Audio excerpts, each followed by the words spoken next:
saya mau langsung lanjut ke Bang Deddy. Bang Deddy tadi melanjutkan pertanyaan dari Babe Haikal. Babe Haikal yang dipertanyakan seperti ini, Bang Deddy, kalau kita simpulkan. Apakah kemudian yang dikritik ini kan adalah mengenai Ekasila dan juga Trisila yang tercantum dalam konsep 1 Juni waktu Pak Soekarno dulu. Nah, apakah kemudian ini, konsep ini tercantum juga di dalam AD/ART Partai PDIP? Oh, saya kira bukan itu yang menjadi persoalan ya.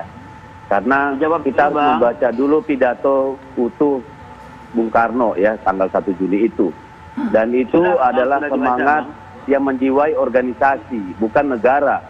Karena kalau negara kita sepakat 18 Agustus 1945, tidak ada debat di sana, itu final, tidak bisa diganggu-ganggu. Ya, itu dulu yang jelas. Itu adalah ranah internal organisasi, tidak ada urusannya dengan luar. Ya, jadi tidak ada, itu sudah selesai persoalan itu, tidak ada masalah dengan itu dan tidak ada niatan untuk mengutak-atik itu. Itu haknya kita dong, gitu loh. Bang Deddy, sebentar Babe. Saya menyarankan ya, Bang Deddy, saya menyarankan Bang Deddy meralat ucapan itu loh. Ini direkam di seluruh Indonesia loh, Bang Deddy.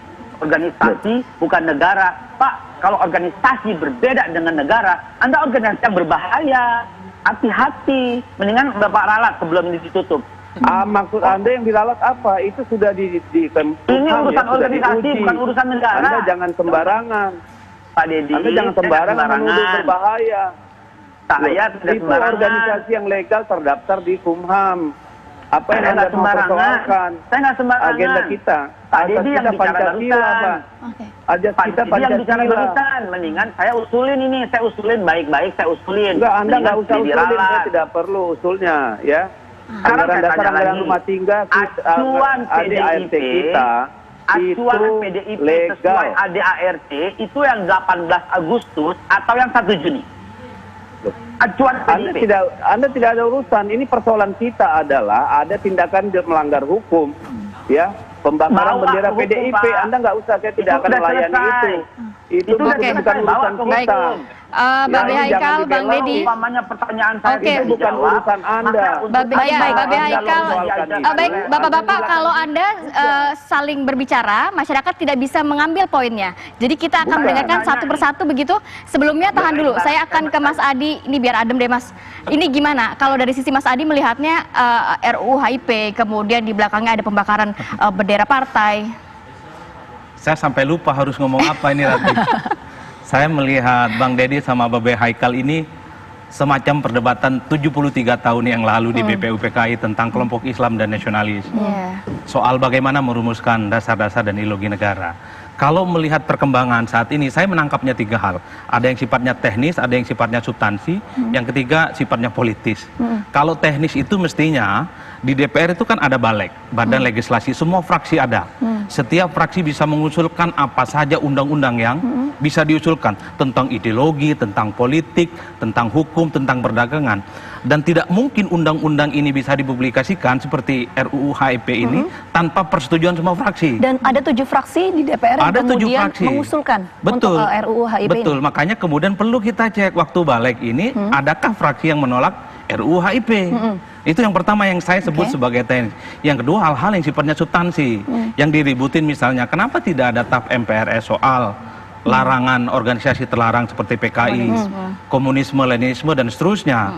Sementara tujuan dari haluan ideologi adalah bagaimana memurnikan Pancasila, itu ramai.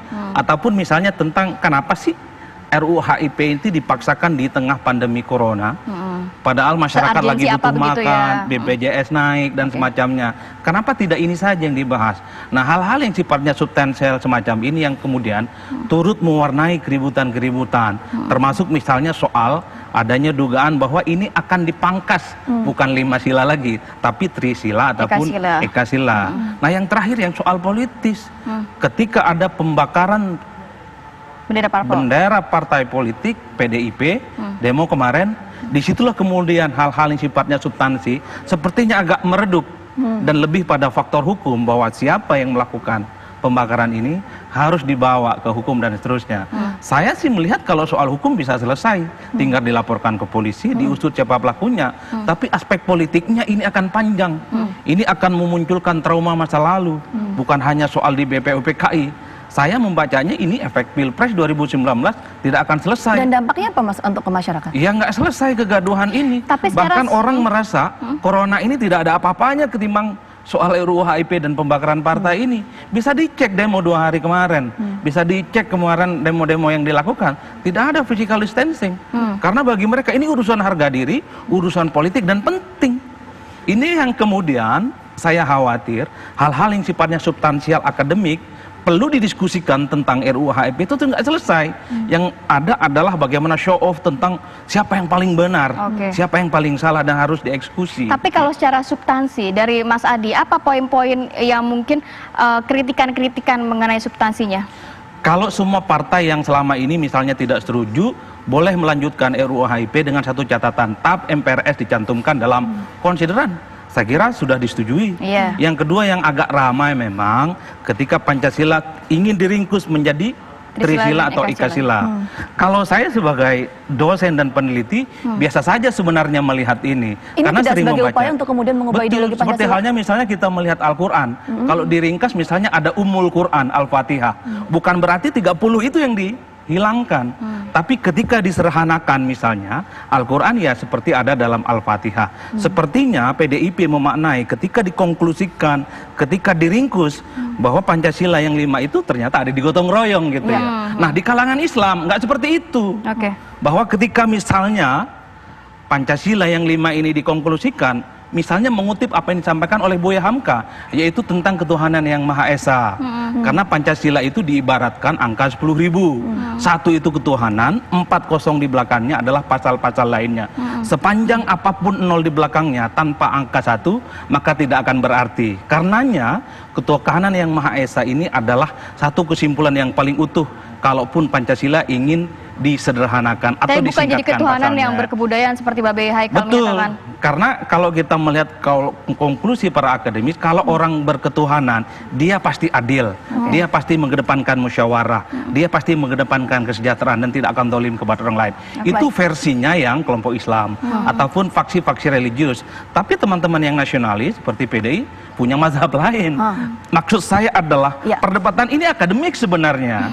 Adalah suatu hal yang menarik. Cuman ketika ada pembakaran bendera PDIP, disitulah hal politis yang akan panjang ke depan. Betul, ini akan panas. Bahkan saya melihat kemarin ini pertengkaran hari ini adalah tindak lanjut dari Pilpres soal kadal gurun dan kodok gurun. Nah, udah ketemu ini barang. Nah, baik, saya akan minta tanggapan dari Bang Deddy mengenai tanggapan dari atau hal yang disampaikan oleh Bang Adi, sekaligus apa sih sebetulnya urgensi ya dibahasnya RUU HIP ini di parlemen, Bang Deddy? Ya, saya kira itu kita harus pada pendirian begini. Soal Pancasila itu tidak ada ruang untuk mengutak-atik. Itu standing position yang sudah final, ya, bahwa proses perdebatan diskusi di balik itu adalah proses alamiah wajar konstitusi, pembuatan undang-undang, dan itu sangat dimungkinkan dan PDI Perjuangan tidak menolak perubahan isi itu. Bahkan soal itu pun tadi saya katakan tolong baca notulennya, dengarkan rekaman pembahasannya dari mana itu berasal, ya. Jadi dan tolong juga dipahami bahwa proses itu bukan sesuatu yang final, dan DPR mendengar, menyerap, menerima masukan dari masyarakat. PDI Perjuangan juga tidak akan menolak perubahan-perubahan apapun di dalam itu untuk untuk menjamin persatuan di negara ini. Tidak ada masalah di situ. Bahkan demo-demo pun tidak ada masalah. Kita tidak melarang itu, dan itu hak siapapun yang berbeda pendapat. Yang menjadi persoalan kan ketika ada di dalam demo itu kan jelas sekali bahwa PDI Perjuangan disandingkan dengan PKI, lalu bendera PKI dibakar bersama-sama bendera PDI Perjuangan. Ini sudah sesuatu yang sesuatu yang luar biasa penghinaannya gitu ya. Dari proses konstitusi biasa yang legal dan etis dirubah menjadi penghakiman jalanan yang luar biasa. Bayangkan PDI Perjuangan disandingkan dengan PKI dan komunis. Dari mana itu datangnya? Lalu kalau terkait dengan tadi apa yang dikatakan oleh Pak Adi ya, soal TAP MPR itu, kenapa tidak? Kenapa perdebatan ini terjadi adalah karena dia mau dipisah. Orang-orang tidak tahu bahwa yang namanya TAP MPRS 2566 itu sudah dilebur dalam TAP MPR 23 tahun 2003 kalau saya tidak salah. Iya. Jadi tidak mungkin dikeluarkan dari situ. Jadi pahami dulu, ya, pahami dulu konstitusi kita. Baik. Bukan ditolak masukkan TAP itu, Oke. tapi TAP MPR itu tidak bisa dilepas dari TAP MPR 3 gitu loh. Baik, Bang Dedi, tahan dulu. Tadi saya juga akan ke Babe Haikal, tapi kita harus jeda dulu. Babe, melihat pernyataan dari Bang Dedi, bagaimana posisi dari PDIP sendiri, kemudian pernyataan atau analisa dari Mas Adi Praetno, nanti bisa ditanggapi ya Babe ya. Tapi kita harus jeda dulu sejenak, tetap bersama kami di Apa Kabar Indonesia Pagi.